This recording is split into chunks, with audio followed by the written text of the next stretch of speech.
사무엘하 15장 1절에서 12절 말씀까지 오늘 함께 보겠습니다.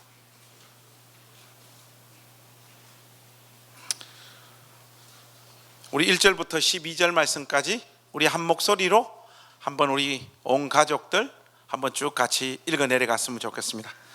사무엘하 15장 1절에서 12절 말씀입니다. 자, 우리 한 목소리로 한번 다 같이 읽겠습니다. 준비되셨죠? 시작.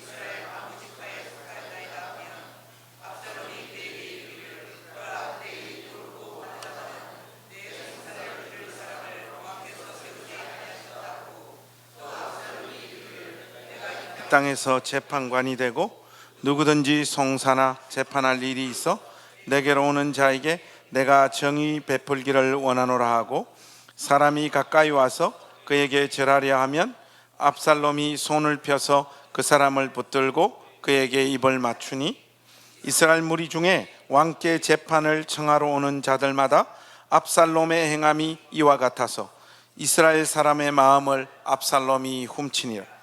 4년 만에 압살롬이 왕께 아뢰되 내가 여호와께 서원한 것이 있사오니 청하건대 내가 헤브론에 가서 그 서원을 이루게 하소서.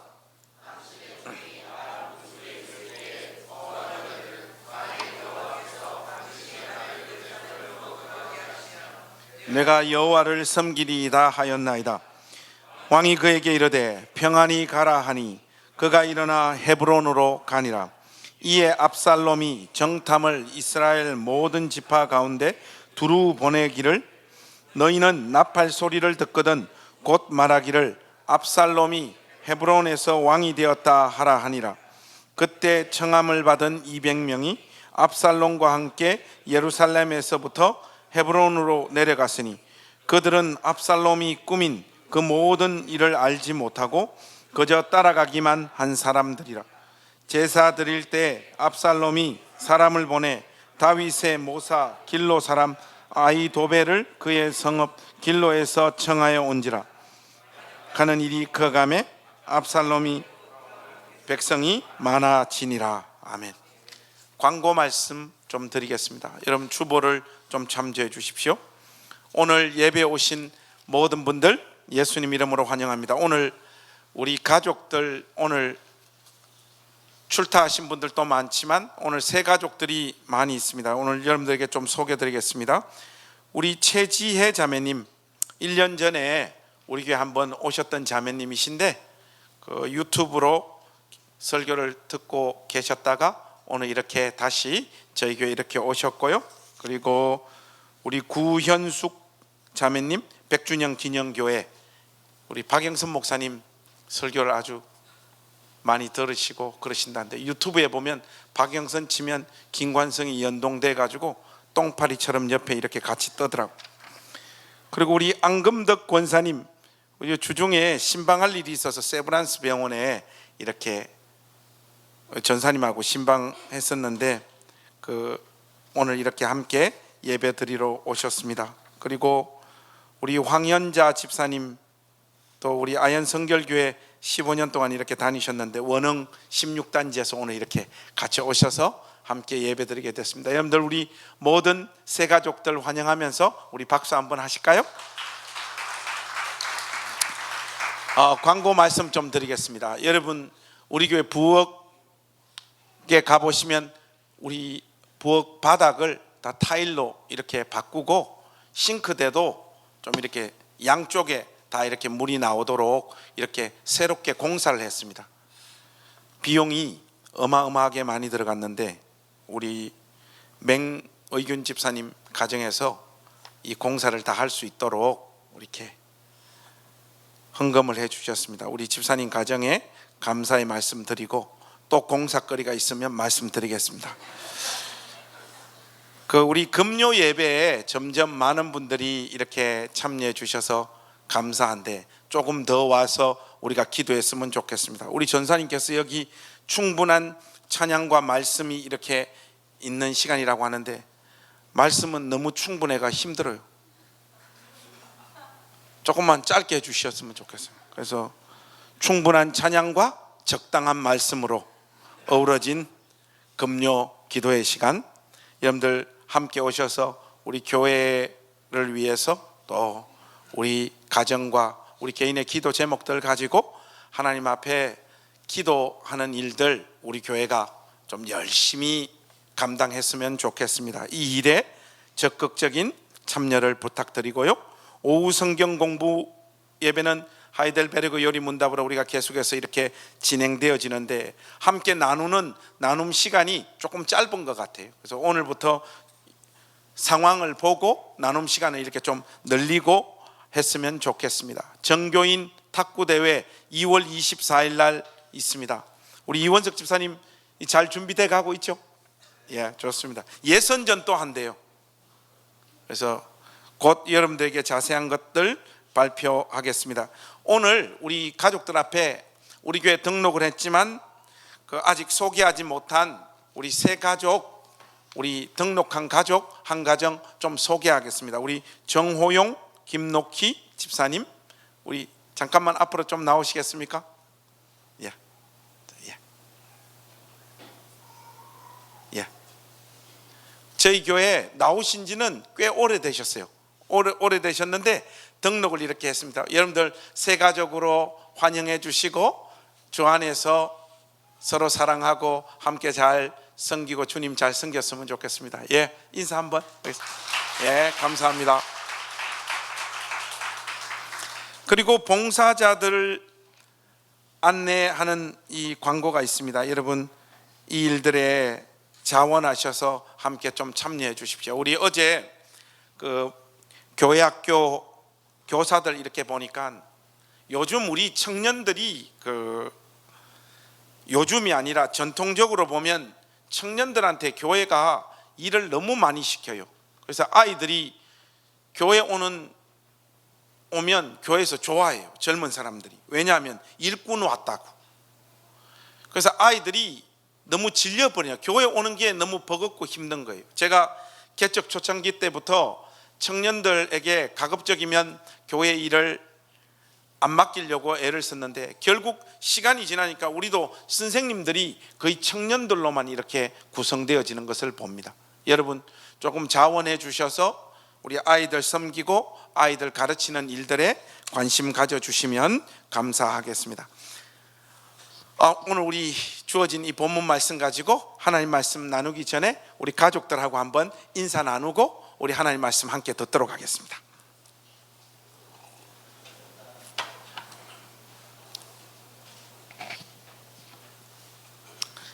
성경은 도덕이나 윤리 이야기를 하는 책이 아닙니다. 성경은 하나님이 누구신지 우리에게 생생히 전달해 주는 계시의 책이죠. 이런 전제와 관련해서 우리가 조심해야 될 것이 한 가지 있습니다. 성경에 등장하는 제법 괜찮아 보이는 인물을 여러분들이 만났을 때에 기계적으로 그들의 모습을 나도 담기를 원한다, 이런 방향으로 흘러가거나 그렇게 결론을 내리면 안 됩니다. 그 사람들을 그 자리로 인도하신 하나님의 은혜의 부요함을 발견할 수 있는 여러분들이 되실 수 있기를 바랍니다. 또 하나는 오늘 본문의 주인공격인 압살롬, 이런 압살롬 같은 악당들을 만났을 경우인데 세상에 무슨 저런 인간이 다 있나 하는 식으로 정리를 해버리면 곤란합니다.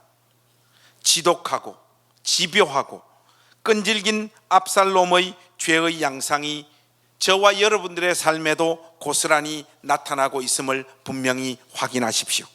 그리고 거기에서 멈추지 마시고 그런 우리를 참으시고 인내하셔서 사랑의 대상으로 삼아주신 하나님의 은혜를 하나님 말씀 가운데서 발견하실 수 있는 여러분들이 되실 수 있기를 바랍니다. 이런 작업들을 제대로 하지 못하면 설교자가 어느새 이 하나님 말씀을 가지고 도덕과 윤리를 강론하는 어리석은 자리에 서게 되어집니다. 특별히 오늘 본문에 등장하고 있는 이 압살롬 같은 인물을 다룰 때 설교자들이 그런 실수들을 많이 하게 되어집니다. 이제 본격적으로 여러분들과 함께 사무엘하 15장에 있는 이 말씀을 살펴볼 텐데, 15장은 압살롬이 주인공으로 등장합니다. 특히 압살롬은 단계를 밟아서 치밀하게 자기 아버지 다윗을 향한 쿠데타, 반역을 준비합니다. 여러분 1절 말씀 한번 보시겠습니까? 1절 말씀에 보시면 압살롬이 병거와 말들을 준비하고 호위병을 세우는 장면이 나오는데, 이것은 이스라엘의 왕자가 통상적으로 취하는 액션이 아니에요. 아마도 압살롬의 이런 식의 군사적 준비는 그의 외조부 거술왕 달메에게서 보고 배운 역량인 것 같습니다. 이것은 순전한 이미지 조작입니다. 백성들은 지도자처럼 보이고 지도자처럼 행동하는 사람을 원한다는 것을 압살롬은 이미 간파하고 꿰뚫어 보고 있는 것입니다.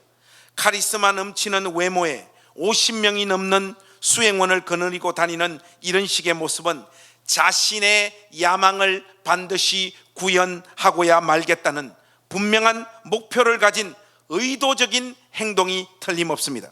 이런 모습들이 특정한 어떤 열매를 맺게 되는 것은 너무나 지극히 상식에 속한 일이 되어지죠. 압살롬은 자신의 아버지 다윗 왕에 대한 민심 이반을 부추김과 동시에 자신의 매력을 백성들에게 어필하기 시작을 합니다. 여러분 3절에서부터 5절 말씀이 특히 그 장면을 우리에게 고스란히 보여주고 있습니다. 제가 한번 이 말씀을 읽겠습니다. 여러분 눈으로 한번 따라오십시오.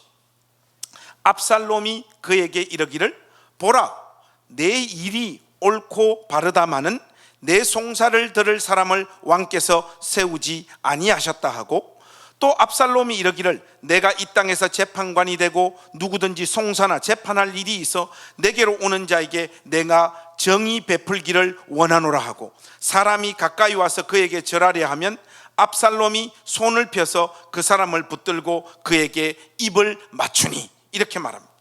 압살롬의 모습을 여러분 한번 보십시오. 3절에 내 일이 옳고 바르다마는 내 송사를 들을 사람을 왕께서 세우지 아니하셨다. 이 압살롬의 진술이거든요.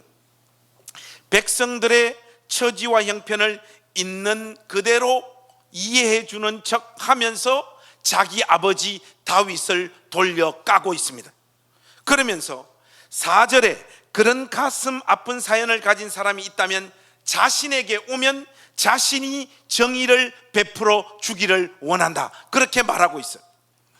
압살롬은 그것으로 부족해 보였던지 손을 펴서 사람들을 붙들고 그들에게 입을 맞추는 이 스킨십을 시도합니다. 이런 스킨십이 얼마나 큰 영향을 미치고 사람들의 마음을 얻는 데 효과적이라는 것 여러분 잘 모르시죠? 아이들이 왜 그렇게 아이돌과 악수 한번 하려고 환장해 있는지 여러분 그 심리 여러분 좀 모르시겠습니까? 저에게도 이런 경우가 있었는데 1992년 대선 당시, 이때 김영삼 대통령께서 당선되셨을 때인데 울산 신정시장이라고 제가 지금 또 분명히 기억하는데, 아무 생각 없이 제가 이렇게 집으로 돌아가고 있었는데 갑자기 왼쪽 시장 골목에서 엄청난 사람들이 갑자기 이렇게 빠져나오더니 맨 앞에 김영삼 대통령 부인이 저의 앞으로 쑥 이렇게 다가오시는 거예요. 그러더니 얼떨결에 저의 손을 잡으시고 그 손을 자신의 뺨에 이렇게 살짝 갖다 대시는데 그때 저의 마음이 녹아버렸습니다. 저는 김영삼을 찍었습니다. 정치인들이 사람들과 악수하고 가볍게 포옹하는 이유가 다 있습니다. 정치적인 입장이 애매한 위치에 있는 사람들은 이런 스킨십 한 방에 마음이 다 빼앗기게 되어져 있습니다. 실제로 6절 말씀을 여러분 한번 보십시오. 여기 보시면 그런 표현이 등장하고 있지 않습니까? 6절은 우리 한 목소리로 한번 같이 읽겠습니다. 시작. 이스라엘 무리 중에 왕께 재판을 청하러 오는 자들마다 압살롬의 행함이 이와 같아서 이스라엘 사람의 마음을 압살롬이 훔치니라. 개역 성경은 도적질하니라 이렇게 번역되어져 있더라고. 압살롬의 태도를 가만히 살펴보면 공동체에서나 교회에서도 굉장히 많이 나타나는 모습입니다. 밥 한 번 먹자, 한 번 만나자, 도와주고 싶다, 집사님을 위해 준비했습니다, 이런 말들이 무슨 문제가 있습니까? 아무런 문제가 없습니다. 그런데 누군가를 향한 이런 종류의 다가섬이 어떤 의도에서 시작되어지고 있는가가 중요한 것이죠. 압살롬처럼 사람들의 마음을 도적질할 의도로 특정한 사람을 향해 다가오는 인간들이 의외로 교회나 공동체 안에 많이 있음을 여러분들이 의식하고 지내셔야 됩니다. 그들은 거의 압살롬과 동일한 패턴의 행동을 통해 사람들의 마음을 얻고 그것으로 자신의 영향력을 주님의 몸된 교회 안에서 행사하려고 합니다. 그리고 이런 사실들은 교회를 조금만 다녀보신 분들이라면 누구나 공감하실 만한 내용입니다. 그만큼 인간들의 호의와 사랑 속에서도 삐뚤어진 죄의 동기가 깔려 있음을 우리 모두가 교회 안에서조차도 심지어 확인할 수 있지 않습니까? 프리드리히 니체가 그런 말을 해요. 이웃을 사랑하지 말라. 또 이런 책을 읽으면 그리스도인들이 이 무신론자 니체가 예수님 말씀을 반박했다고 곧장 흥분해서 신경질을 내는 무식한 발언들을 쏟아냅니다. 여러분, 니체가요 이웃을 사랑하지 말라 이런 말을 한 것은요, 이 말에 핵심이 있습니다. 도대체 그 사랑의 액션이 타인을 지향하는 헌신의 궁극적인 목표와 정체가 무엇이냐라고 묻고 있는 말입니다. 니체의 말을 그대로 제가 인용해 왔는데, 니체가 이 말을 하고 있는 것은 너는 이웃을 유혹해서 너를 사랑하도록 만들고 그것으로 너 자신을 미화하고 너 자신의 욕망을 채우려 하는 것 아니냐. 솔직히 말하면 너 자신을 찬양하기 위한 정인들을 끌어들이기 위해 사람을 사랑하는 것이잖아. 너에 대해 좋게 생각하도록 그 정인들을 유도하고 그런 다음 너 자신도 스스로에 대해 이웃을 사랑한 사람, 이렇게 네이밍을 붙여주기 위하여 이웃을 사랑하는 것 아니냐. 이것이 니체가 이웃을 사랑하지 말라라고 하는 말 속에 담겨져 있는 핵심적인 의미입니다. 니체의 이 말 속에는 이웃 사랑이 다른 사람을 소외시키기 위한 전략적 차원에서도 이루어질 수 있기 때문에 이웃을 사랑하지 말라라고 이야기하고 있는 것이에요. 니체가 직접 한 말을 문장으로 가져와서 예를 들면 이런 식입니다.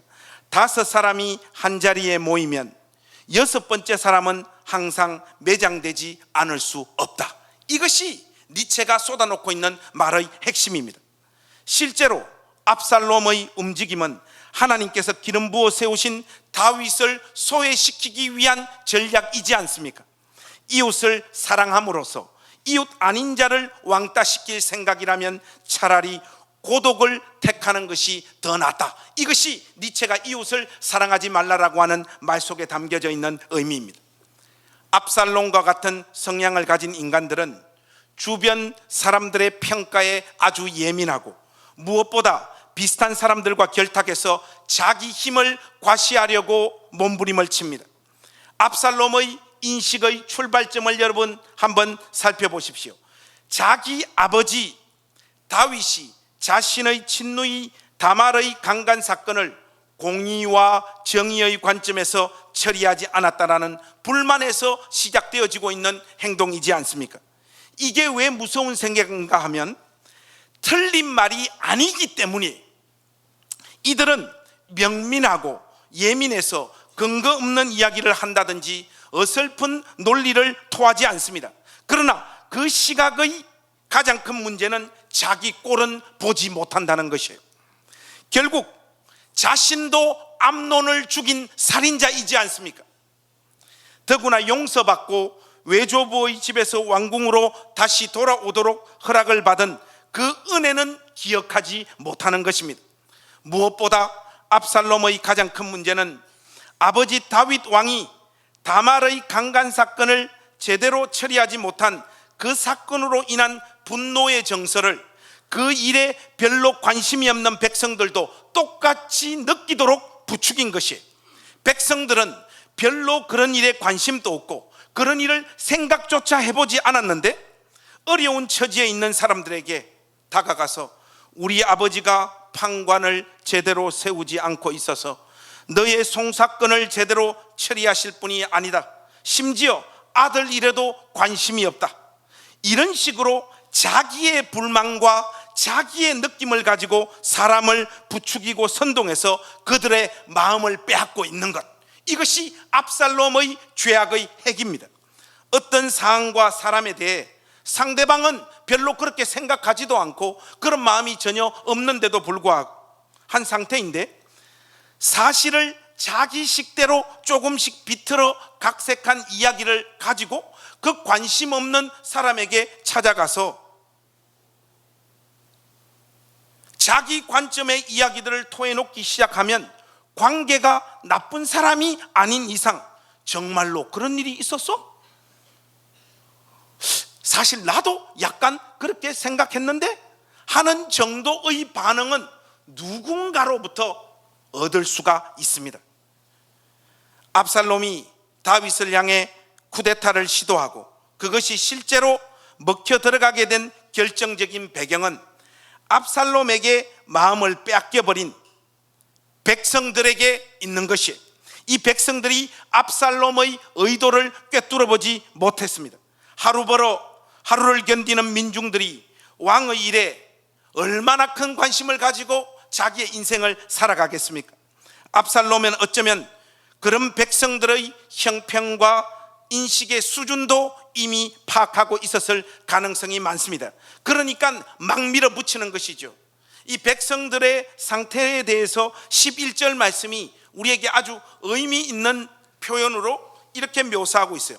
그때 청함을 받은 200명이 압살롬과 함께 예루살렘에서부터 헤브론으로 내려갔으니 그들은 압살롬이 꾸민 그 모든 일을 알지 못하고 그저 따라가기만 한 사람들이라, 이렇게 말하고 있습니다. 압살롬 같은 이들이 아버지를 제끼고 왕의 자리로 달려가는 이런 식의 일 추진이 이스라엘 안에서 가능한 것은 엄밀히 말해서 압살롬 같은 정치인들을 탓할 문제가 아닙니다. 어느 시대나 백성들 자기 수준에 맞는 지도자를 백성들은 가지게 되는 거예요. 우리 손으로 박근혜를 찍었고 우리 손으로 이명박을 찍었고 우리 손으로 노무현을 찍었습니다. 다 자기들 손으로 뽑고 선택한 일이지 않습니까? 누구에게 핑계 댈 수가 없습니다. 압살롬 같은 인간의 문제는 백성들의 수준을 간파하여 적절하게 그들의 마음을 선동하고 속여서 그들의 마음을 훔친 것, 이것이 압살롬이 가진 문제입니다. 이스라엘 사람의 마음을 훔쳤다, 성경이 이렇게 말하고 있습니다. 그런데 왜 마음을 훔쳤다라고 하는 표현을 사용하고 있을까요? 이것은 그 마음의 주인은 따로 있다라고 하는 사실의 전제입니다. 이스라엘 백성들의 마음의 주인은 누구일까요? 두말할 것도 없이 여호와 하나님이십니다. 이스라엘 왕은 백성들의 마음을 자기에게 집중시키는 것으로서 자신의 사명을 삼은 자가 아니에요. 하나님을 알지 못하는 이방 왕들이 백성들의 마음을 얻어서 자신이 꿈꾸는 나라를 세우는 이런 형태, 이런 것들을 사명으로 삼고 있는 자가 이스라엘의 왕이 아니라는 말이죠. 이스라엘 왕의 왕직 수행의 본질은 이스라엘의 주인이신 하나님을 만방에 드러내는 것입니다. 하나님이 이스라엘의 주인이시라고 하는 이 선언은 이스라엘 백성들이 출애굽하여 그곳을 빠져나와 홍해를 건널 때의 장면에서 확연히 선언되어지고 있습니다.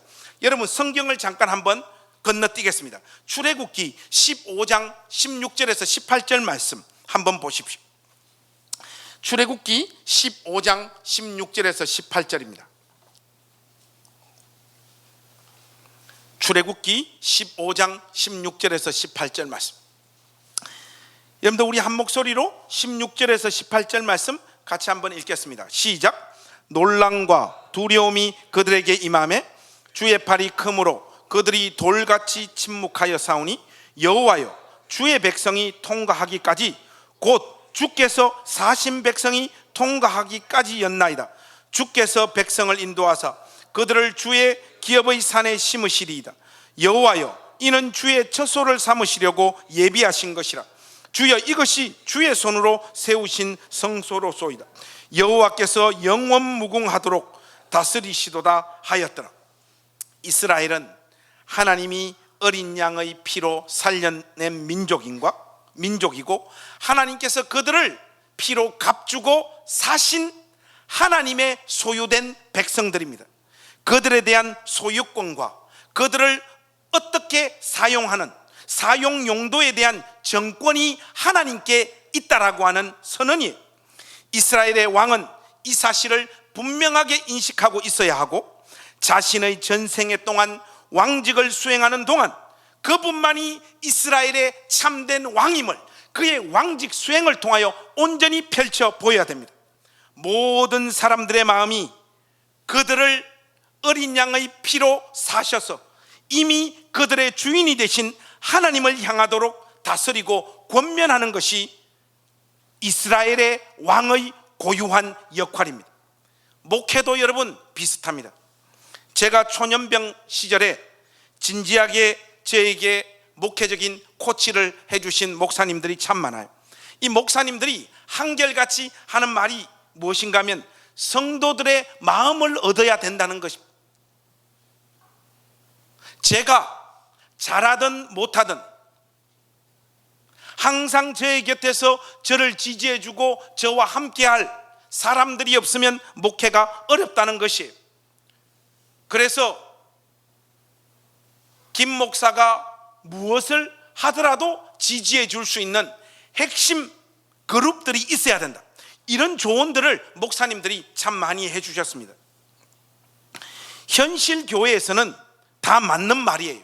아마 목사님들께서도 목회를 해보시고 느끼시는 정서를 저한테 이렇게 가르쳐 주신 것 같습니다.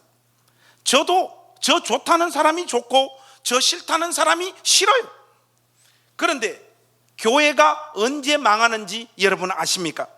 목사는 목사대로, 성도는 성도대로 자신이 마음만 먹으면 움직일 수 있는 몇몇 사람을 소유하고 있고 그 사람들을 자기 목적과 뜻대로 움직일 때 주님의 몸된 교회는 망하게 되는 것입니다. 자기 사람을 만들라고 하는 이 권면은 주님의 몸된 교회에 결국은 독이 되고 맙니다. 목회자는 사람의 마음을 얻는 자가 아닙니다. 목회자 자신과 모든 성도들의 마음이 우리의 구주이신 예수님께 집중하도록 만드는 것, 이것이 목회자에게 주어진 고유한 사명이라고 저는 믿고 확신합니다.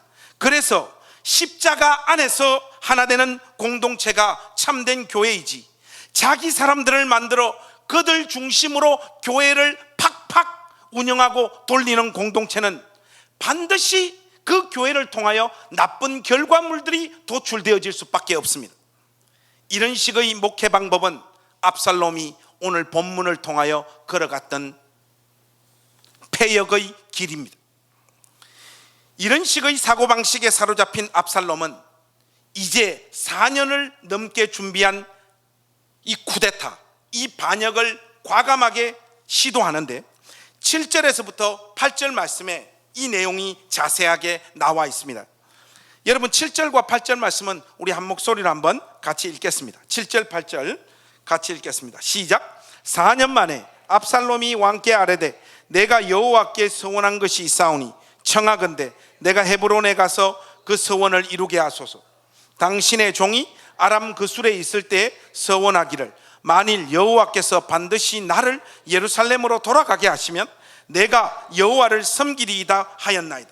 여러분, 이 압살롬 같이 자기 야심과 야망에 가득한 이 사람들은요, 한번 보십시오. 압살롬은 자신의 야망을 성취하기 위해 사람들을 선동하고 마음을 훔치는 정도에서 그치는 것이 아니라 자기 아버지를 속입니다. 종교를 동원하고 하나님의 이름까지 이용해서 자기의 야망을 성취하고 말아요. 그런데 그 모든 것들의 방향은 결국 사람들의 마음을 훔치는 쪽으로 향합니다. 그러니까 압살롬에게 있어서 가장 중요한 것은 하나님이 아니라 자신의 반역을 실질적으로 뒷받침해 줄 사람들인 것이죠. 사람들의 인정과 지지, 그것을 향해 압살롬은 모든 것들을 내던집니다. 아버지에게 헤브론으로 가서 하나님께 서원한 것을 갚게 해달라고 거짓말을 하고 있습니다. 여기서 왜 압살롬이 헤브론을 선택하고 있느냐, 이 부분이 굉장히 중요한데, 여러분 기억을 떠올려 보십시오. 헤브론은 다윗의 정치적인 고향입니다. 여기서 다윗은 7년 반 동안 다스렸지 않습니까? 유다를. 그러나 국가가 통일되는 과정에서 예루살렘의 장로들이 다윗을 왕으로 옹립하여 다윗을 예루살렘으로 전부 다 데리고 가버렸습니다. 이 과정에서 헤브론 사람들 마음에는 적지 않은 상처와 아쉬움이 스며들었을 것이고, 바로 이 섭섭함을 압살롬이 그대로 이용하고 있는 거예요. 우리식대로 하자면 압살롬이 헤브론을 선택하고 있는 것은 지역 감정을 부추기는 겁니다. 우리가 남이가 이겁니다 지금. 그러니까 압살롬은 정말 무서운 인간이, 정치적인 역학에 거의 천재적인 촉을 가지고 있는 인물이 바로 이 압살롬입니다.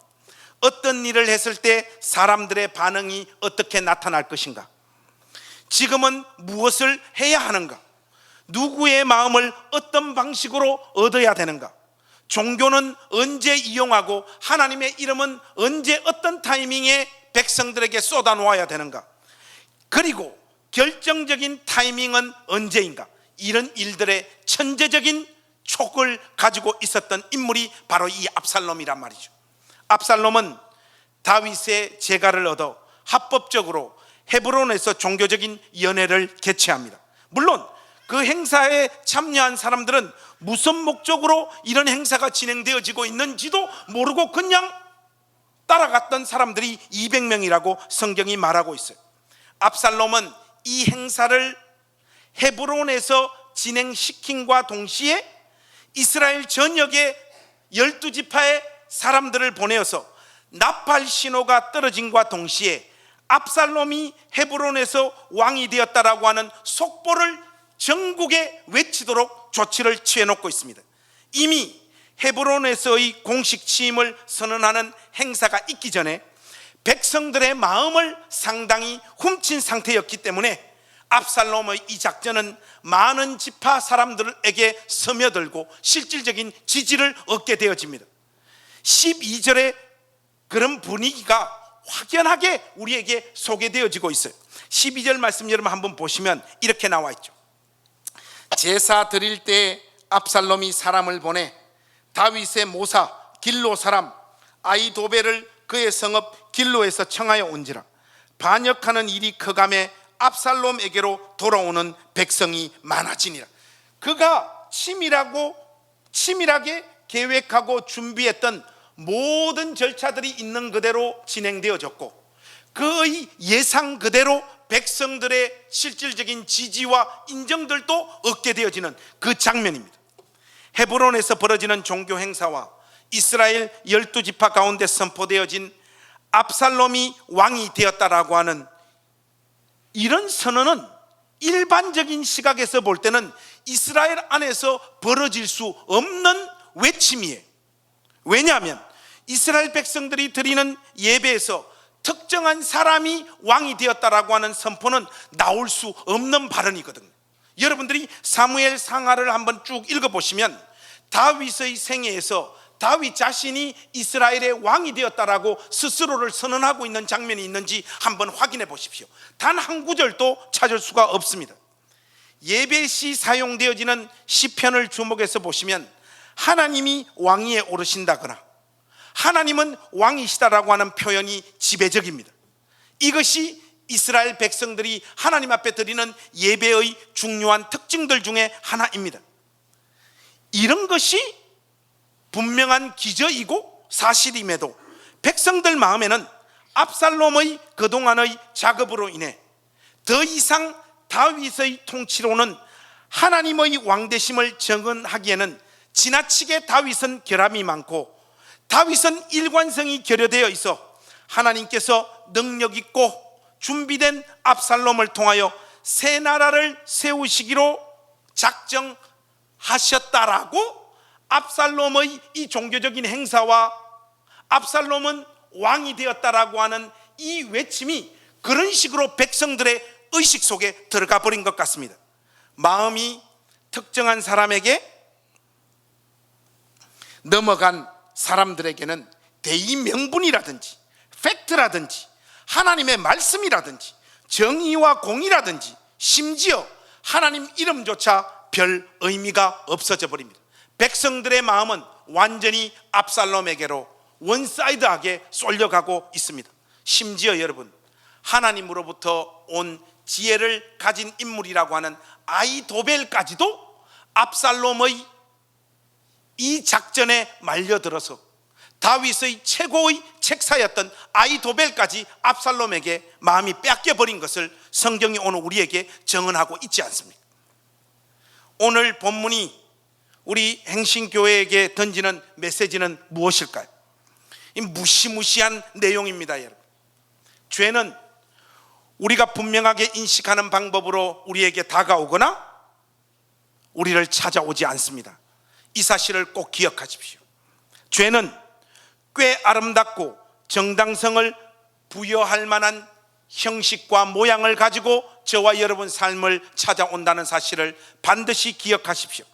본문의 나레이터는 압살롬을 악마로 그리고 있지 않습니다. 굉장히 매력적인 인물로 압살롬을 묘사하고 있어요. 그는 착하고 사람들에게 관심이 많고 정의와 공의의 마음을 쏟아붓고 백성들의 실제적인 필요에 민감하고 예의 바르고 세심한 인물로 압살롬을 그리고 있지 않습니까? 바로 그렇기 때문에 압살롬의 모든 액션이 제대로 먹혀 들어가고 있는 것입니다. 그가 사람들의 지지를 얻지 못했다면 헤브론의 종교 행사에 아무 생각 없이 200명이나 되는 사람들이 찾아왔겠습니까? 무엇보다도 하나님의 지혜와 모략을 가졌다고 평가받는 아히도벨까지 그 행사에 참여했겠습니까? 압살롬은 분명히 사람들에게 자신의 능력과 인간적인 면모를 가지고 어필하고 있었던 사람이 틀림없습니다. 그러나 그에게 하나님을 진심으로 사랑하거나 경외하는 마음, 이 자세가 없었다라고 하는 사실을 우리가 주목해야 됩니다. 하나님을 경외하고 사랑하는 마음이 없더라도 얼마든지 주님의 몸된 교회 안에서 성도들의 박수와 지지를 받을 수 있는 지도자가 될 수 있다는 것, 여러분, 이것보다 더 무서운 사실이 어디 있습니까? 압살롬의 가장 치명적인 문제는 하나님을 전심으로 사랑하고 경외하는 마음이 없었다는 것에 있는데, 사람들에게는 완벽한 지도자의 자질을 갖춘 사람일지는 몰라도 하나님 앞에서는 아무것도 아닌 바람에 나는 겨와 같은 존재, 바로 그 존재가 압살롬입니다. 여러분, 어느새 주님의 몸된 교회도 압살롬과 같은 이는 유능한 사람들을 찾아 직분을 준다든지 일꾼으로 세우는 흐름들이 거세지기 시작을 했어요. 어느 대학을 나왔다, 어떤 직장을 가지고 있다. 요즘은 목사들을 청빙하는 일에 있어서도 제일 먼저 보는 게 학력이에요. 학력. 그래서 저처럼 진짜 유능한데 못 가는 사람들이 생겨나는 거죠. 세상이 알아주는 스펙과 능력을 갖춘 사람을 찾기 시작한 것입니다. 주님의 몸된 교회가. 사실 믿음이라고 하는 영역은 우리가 확인할 수 없는 영역이라서 모든 사람들에게 똑같은 점수를 매겨버리거든요. 그래서 우리도 자라나는 아이들에게 사실은 압살롬 같은 인물이 되라고 부추깁니다. 예의 바르고 겸손하고 똑똑하고 치밀하고 세심한, 그러나 우리의 자녀들이 하나님을 진심으로 경외하는지, 하나님을 진심으로 두려워하고 그분을 존중하는지, 하나님 앞에서 사는 의식을 가졌는지, 이런 것에는 오늘날의 어른들이 관심이 없어요.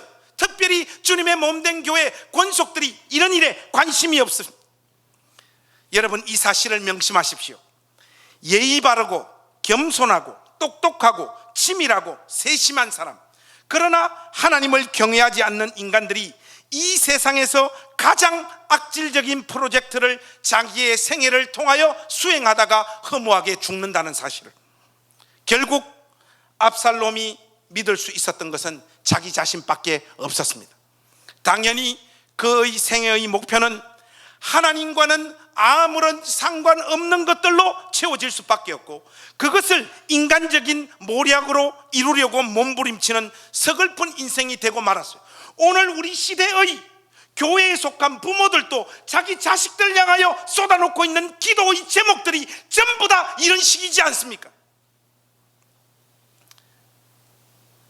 여러분, 압살롬, 그의 유능함과 탁월함이 그의 생애를 망치고 있음을 우리가 오늘 본문을 통하여 생생하게 확인하고 있지 않습니까? 우리 아이들, 교회 안의 사람들, 아니 여러분 스스로에게 똑똑하고 유능한 사람이 되라고 부추기지 마십시오. 막 그 정도의 예의와 IQ 정도면 세상 살아가는데 아무 지장이 없습니다. 왜 안 똑똑하고 그런 자질이 없는 사람에게 유능함과 탁월함을 요구하냐 말이에요. 교회에서 말입니다. 특별히 그리스도 예수 안에서는 압살롬처럼 유능하고 잘나야 이기는 것이 아니며 잘 살다가 간 인생이라고 평가받는 것이 아니라는 사실을 여러분 심장에 깊이 새기는 시간이 되실 수 있기를 바랍니다. 여러분의 어설픔, 한계, 모자람, 그 모습 그대로 하나님을 사랑하고 경외하는 인생이 되십시오. 여러분에게 없는 것, 그것 때문에 안달하고 매달리고 특별히 금식하고 기도하지 말란 말이에요. 돈이 없으면 돈 없는 대로 살다가 죽으세요.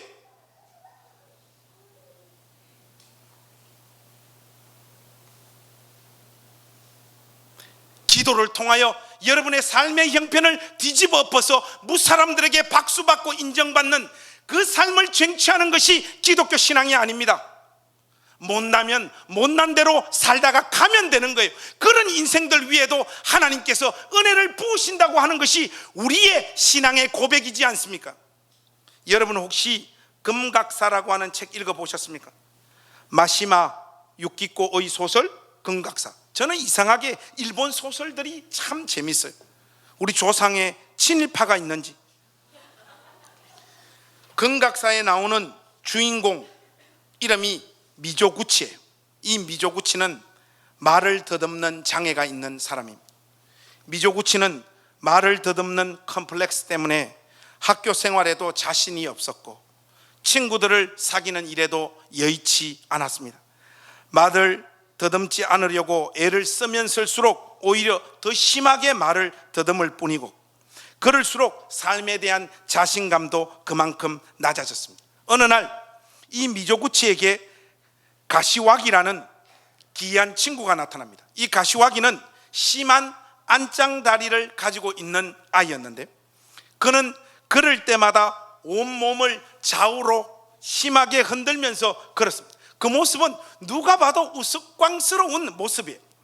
하지만 이 가시와기는 그 누구보다 성격이 쾌활했고 친구들과도 잘 어울렸습니다. 심지어 그를 좋아하고 따르는 여자들도 꽤 많았습니다. 세상이 이래서 공평한 거예요. 미조구치에게 하루는 이 가시와기는 다가가서 이렇게 말합니다. 내 다리가 안짱다리라는 사실이 오히려 다른 사람과 구별되는 특별한 조건이 되는 거야. 심하게 다리를 저는 것이야말로 내 자신만의 독특한 개별성이 된다고 이렇게 이야기를 해요. 그러면서 이 안짱다리를 가진 가시와기가 미조구치를 향하여 이 말을 던지는데, 자, 여기서 눈물을 쏟아버렸어. 이 가시와기가 미조구치에게 뭐라고 이야기를 하는가 하면, 야, 더듬어. 더듬으라고. 너의 장애를 부끄럽게 여기지 말고 너의 컴플렉스를 오히려 너만이 가지고 있는 장점으로 바꾸라고 하는 말이죠. 말 더듬는 장애 때문에 컴플렉스에 사로잡혔던 미조구치에게 가시화기의 이 말은 큰 충격과 깨달음으로 다가오는 장면이 있습니다. 여러분, 더듬으세요. 더듬으시라고. 하나님은 우리에게 유능하고 탁월하고 자신의 분명한 모략과 지혜를 가지라고 말씀하지 않습니다. 그것은 이 세상의 가르침이에요. 이 세상의 인문학적인 성공지향적인 어떤 메시지를 하나님 말씀과 섞지 마십시오. 하나님은 오늘 우리에게 놓인 우리 각자들의 현실적인 이 조건을 돌파할 능력과 지혜와 수단이 없어서 탄식하고 울고 무능한 자로 인식되는 자들의 생애를 붙잡아 세상이 상상하지도 못할 일을 이루시는 분인 줄로 믿습니다. 돈이 없으면 그대로 살다가 죽어도 괜찮아요. 무식하고 배우지 못했다면 그 모습 그대로 사세요. 제가 개인적으로 우리 친구들의 행태나 선배 목사님들의 행태 중에 제일 짜증이 나고 열받는 것이 뭔가 하면, 신학대학 이러면, 여기 신학대학 나오신 분들이 또 상처를 받으실 수 있을 것 같아서 죄송합니다만, 사실은 여기는 바보들이 가는 학교잖아요. 이것 때문에 목사님들 마음에는 항상 학력에 대한 컴플렉스가 있어요. 컴플렉스가 있어가지고 다 유학을 간단 말이에요. 그 유학을 못 간 목사님들은 이 학력 컴플렉스 때문에 어떤 짓을 하는가 하면, 우리 교단만 해도 우리 침례신학대학과 우리 박 전사님이 졸업한 사우스웨스턴 신학교가 이렇게 결합해가지고 목회학 박사과정을 미국에서 하는 프로그램이 있어요. 여기에 가면 외국 교수님이 강의를 하시고 한국 유학생들이 통역을 합니다. 이 과정을 끝내면 목회학 박사를 줘요. 내가 교회 한 5, 60명 넘어가는 목사님들 중에 이 목회학 박사 학위를 안 하는 인간들을 못 봤어. 저만 안 하고 있어. 저만. 왜 자꾸 이런가 하면요, 자기 공부 못한 거, 자기의 이 현실 목회에서 보니까 어느 날 자꾸 서울대 나온 인간들이 옵니다. 연대 졸업한 인간들이 와요. 이화여대 졸업한 인간들이 옵니다. 하니까 당황하는 거예요. 자기를 인간적으로 내세울 게 없는 겁니다.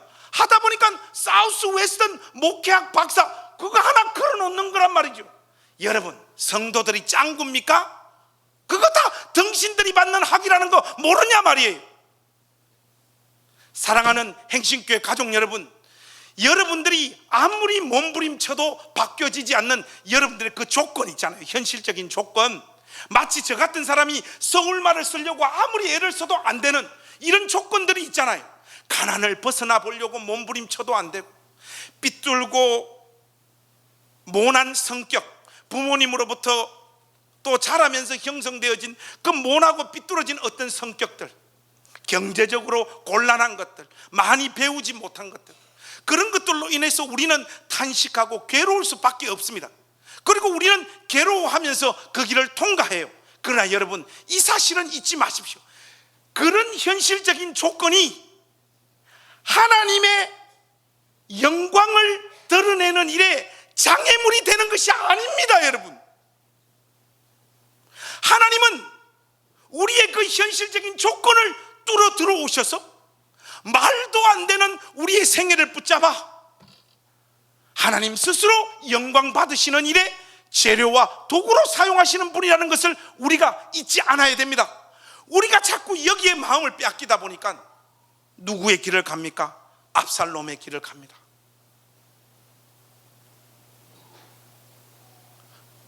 하나님, 우리 아들 압살롬 되게 해주세요. 이게 여러분의 기도고 바람이고 소원이지 않습니까? 노골적으로 하지 않아서 그렇지 애둘러서 여러분들이 기대하고 소망하는 바들은 전부 다 그거잖아요. 사랑하는 행신교회 가정 여러분, 저는 포기했습니다. 저도 우리 애들에 대해서 나름 기대를 많이 가지고 있는 그런 부모였는데 포기했습니다. 아, 해도 안 되는 게 있구나. 지호 지은이는 그렇게 살다 가면 되는 것이고, 우리 지호 지은이 인생에 하나님께서 저를 찾아오셔서 부어주셨던 그 똑같은 은혜의 역사가 있을 줄로 믿습니다. 여러분, 그것을 덤덤하게 용기 내어서 자기 인생과 자식들 인생에 받아들이는 것이 믿음입니다. 금요일날 나오가 기도하지 마시라고요. 아까는 나오라 했나 내가? 여러분, 지긋지긋한 삶의 조건이 다른 이들과 구별되는 여러분들의 정체성이며 하나님의 은혜의 통로이고 일하심의 재료가 된다는 사실을 잊지 마셔서 제발 여러분 스스로에게, 여러분 자녀들에게 유능하고 탁월한 인간이 되라고 부추기지 마십시오. 그리스도의 십자가보다 더 무능력하고 답답하고 허무하게 끝나버린 사건이 어디 있습니까? 그러나 하나님께서는 그 십자가 사건으로 온 세상을 구원하는 일을 이루어내셨지 않습니까? 우리의 인생도 마찬가지입니다. 오늘 하루, 아니 우리의 인생을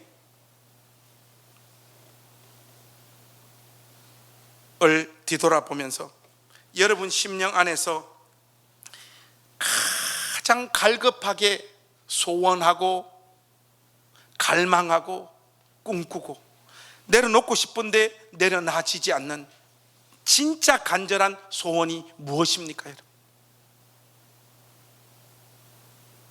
그것이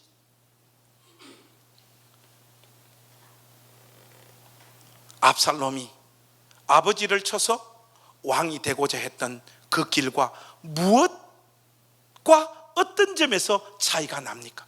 전혀 차이가 나지 않습니다. 사랑하는 행신교회 가족 여러분, 목회를 하면 할수록 두렵고 심지어 공포스러운 것이 뭔가 하면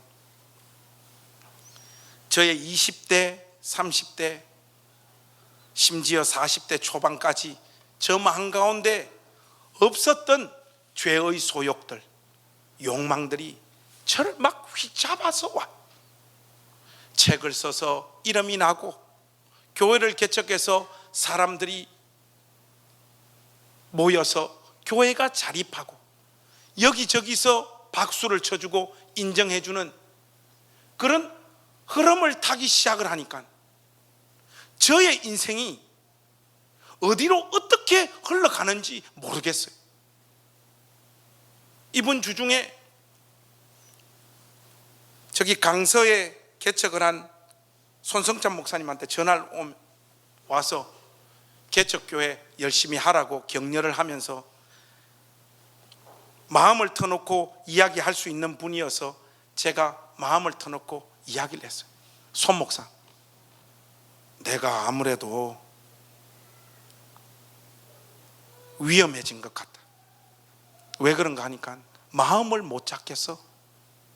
그리고 이제 고생하기 싫고 뭔가 더 누리고 싶고 안정된 포지션으로 내 인생을 몰아가고 싶어. 이런 마음들이 점점 거세지고 무엇보다 교회 부흥하는 데는 하나님 도움이 별로 필요가 없는 것 같다. 이런 말들을 이야기를 했어요. 이렇게 살다가는 저의 인생이 딱 압살롬의 길로 걸어가는 그 패망의 길로 흘러갈 것만 같습니다. 여러분, 저를 위해서 기도해 주십시오. 그리고 오늘 이 메시지는 우리 행신교회에 속한 모든 가족들이 가슴에 새겨 넣어야 되는 말씀인 줄로 믿습니다.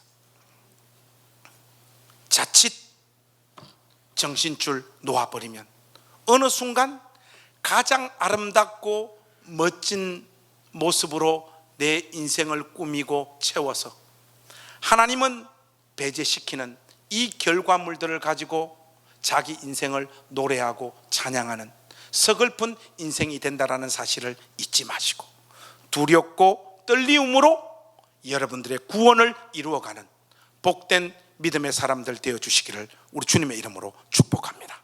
기도하겠습니다.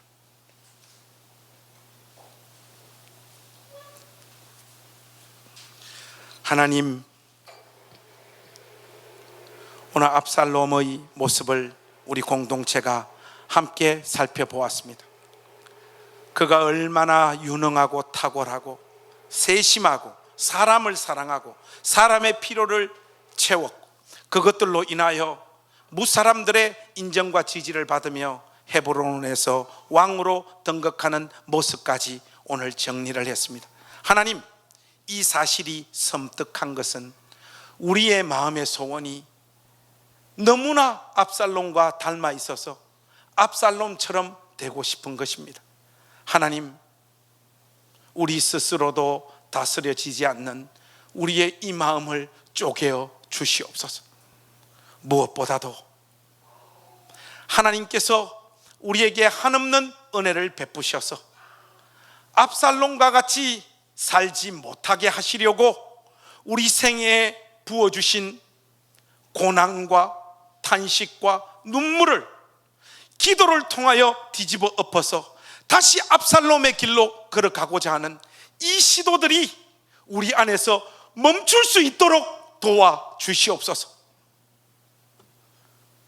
이 모양 저 모양으로 살더라도 하나님이 우리 인생을 붙잡고 계시며 우리의 인생을 통하여 하나님께서 일하시며 영광 받으신다는 사실 잊지 않고 용기 내어 우리의 인생을 대면할 수 있도록 은혜를 베풀어 주시옵소서.